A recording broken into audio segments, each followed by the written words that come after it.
اللہ نے عزت کے گھر یعنی کعبے کو لوگوں کے لیے موجب قیام بنایا ہے، اور عزت کے مہینے کو اور قربانی کے جانور کو اور ان جانوروں کو جن کے گلے میں پٹے بندھے ہوں، یہ اس لیے کہ تم جان لو کہ جو کچھ آسمانوں میں اور جو کچھ زمین میں ہے اللہ سب کو جانتا ہے، اور یہ کہ اللہ کو ہر چیز کا علم ہے۔ جان رکھو کہ اللہ سخت عذاب دینے والا ہے، اور یہ کہ اللہ بخشنے والا ہے، مہربان بھی ہے۔ پیغمبر کے ذمے تو صرف پیغام پہنچا دینا ہے،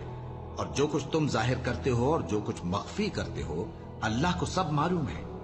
کہہ دو کہ ناپاک چیزیں اور پاک چیزیں برابر نہیں ہوتی، گو ناپاک چیزوں کی کثرت تمہیں اچھی ہی لگے، تو عقل والو اللہ سے ڈرتے رہو تاکہ کامیاب ہو جاؤ۔ مومنو،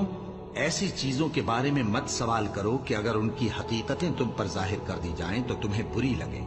اور اگر قرآن کے نازل ہونے کے ایام میں ایسی باتیں پوچھو